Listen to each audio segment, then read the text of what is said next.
রংপুরে যখন কোনো ফাস্টফুডের দোকান ছিল না তখন এই দোকানটাই রংপুরের মানুষের আস্থা হিসেবে ছিল। আজকে আমি গিয়েছিলাম রংপুরের সেই পুরনো ফাস্টফুডের দোকানে, যেখানে বিভিন্ন রকমের খাবার আমি ট্রাই করছি। এখানকার জনপ্রিয় বার্গার, পিৎজা, চিকেন লব, পাটিসাপটা পিঠা, এখানকার পেস্ট্রি, কেক সব কিছু আমরা ট্রাই করব।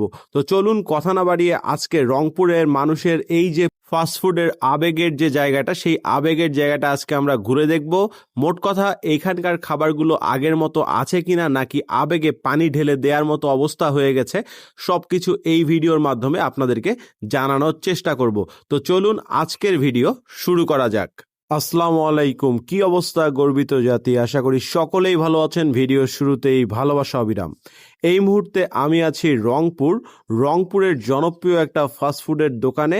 ধাপ এরিয়ার জ্যাম ঠেলে আমি চলে আসছি রংপুরের জনপ্রিয় ঢাকা ফাস্টফুডে। তো চলুন দেখা যাক আপনার আমার সকলের আবেগের জায়গার খাবারের কোয়ালিটি এখন কেমন।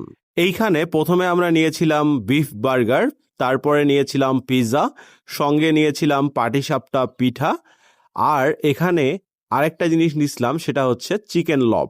এইটা আমার কাছে বরাবরই এখানকার সেরা আইটেম বলে মনে হয়। আর পাশাপাশি নিছিলাম ব্ল্যাক ফরেস্ট পেস্ট্রি। তো চলুন এই খাবারগুলো ট্রাই করে দেখি। আর এখানকার এই বার্গার কিন্তু আমাদের স্টুডেন্ট লাইফে আমরা ট্রাই করতাম, এবং এইটা রংপুরের one of the best burger ছিল এক সময়। সেটা আপনারা হয়তো বা অনেকেই জানেন। এই বার্গারের কোয়ালিটি আগের মতো আছে কিনা সেটা কিন্তু আমরা আপনাদের সঙ্গে শেয়ার করব। এখানে আসার একটা অনুভূতি আছে। এখানে আসলে কিন্তু সবসময় স্টুডেন্ট লাইফের কথা মনে পড়ে যায়। রংপুরে কিন্তু আগে এত রেস্টুরেন্ট ছিল না।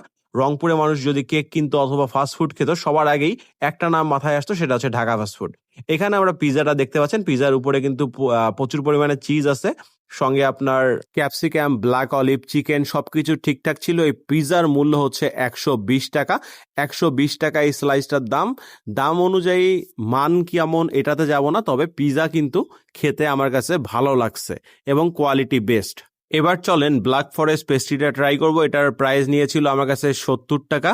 এইটা একসময় আমার কাছে অনেক ভালো লাগতো, এবং এখানে গেলে বরাবরের মতো কিন্তু আমি এইটা সব সময় ট্রাই করি। আপনাদের কাছে এই ঢাকা ফাস্টফুডের কেক কেমন লাগে সেটা কমেন্ট বক্সে জানাতে কিন্তু ভুলবেন না। এইটা আমার কাছে মোটামুটি লাগছে। আগের মতো যে ওই যে স্বাদটা, যে এটা খাইতেই হবে, গেলে মিস করলে মনে হয় অনেক কিছু মিস হয়ে গেল, এমন মনে হয়নি। মোটামুটি এই ভিডিও দেখতে দেখতে আপনাদের অনেকেরই পুরাতন কথা মনে পড়ে যাবে, তাই আপনার এখানে খাওয়ার স্মৃতি বা অভিজ্ঞতা বা বর্তমান অভিজ্ঞতা সবকিছুই কিন্তু শেয়ার করতে পারেন। এবার 50 টাকার পাটিসাপটা পিঠা আমি এখানকার ট্রাই করে দেখবো খেতে কেমন লাগে। 50 টাকা হিসেবে এটা আমার কাছে খেতে মোটামুটি লাগছে। এইবার আমার সবচেয়ে পছন্দের আইটেম ঢাকা ফাস্টফুডের আরো দুটা পছন্দের আইটেম ছিল, বাট সে দুটা পাইনি। এটা চিকেন লব, এখানকার চিকেন ফ্রাই এবং হচ্ছে স্যান্ডউইচ, এই দুটো আমার কাছে অনেক ভালো লাগে, বাট এই দুটা ছিল না। চিকেন লবের মূল্য হচ্ছে 120 টাকা।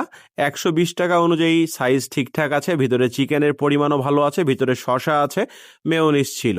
এই চিকেন লবটা আমার কাছে মোটামুটি ভালোই লাগছে, তবে আগের মতো ওই যে স্বাদ, পুরনো স্বাদ, সেটা আমি পাইনি। এইবার চলেন এখানকার বার্গার ট্রাই করব। আমি নিয়েছিলাম বিফ বার্গার, এটার মূল্য হচ্ছে 120 টাকা। মেয়োনিজ আছে, ভেতরে বার্গারের যে বিফের পেটি সেটা দেয়া আছে। একটা বার্গারের সাইজ কিন্তু মাশাল্লাহ অনেক বড়। দুজন মিলেও এই বার্গার আপনি খেলে পেট ভরে যাবে। আমার কাছে মনে হয়েছে যে এই বার্গারটা একাই শেষ করা কিন্তু একটু কঠিন, তবে ঢাকা ফাস্টফুডের বার্গারের যে টেস্ট, সেই টেস্ট অনুযায়ী এই বার্গার আপনি নিমিষেই সাবার করে দিতে পারবেন। এই বার্গারের কোয়ালিটি আমার কাছে ভালোই মনে হয়েছে। আগে যেহেতু আমাদের কাছে কোনো অপশন ছিল না ঢাকা ফাস্টফুড ছাড়া, তো এখানকার ফাস্টফুড আইটেমগুলো আমাদের কাছে একসময় খুবই পছন্দের ছিল। এখন যেহেতু অপশন হয়ে গেছে অনেক, এই কারণে এখন আমরা পার্থক্য মানে তৈরি করতে পারি যে কোনটা ভালো কোনটা খারাপ। ঠিক আছে? তো আগে তো অপশন ছিল না, এখন অপশন আছে। এই অপশন থাকার কারণে আমরা এখন পার্থক্য বের করতে পারি। তবে ঢাকা ফাস্টফুড মানে ঢাকা ফাস্টফুড, এটা রংপুরের মানুষের আবেগ। এখানে খেয়ে আপনার কাছে অন্যরকম একটা প্রশান্তি কাজ করবে।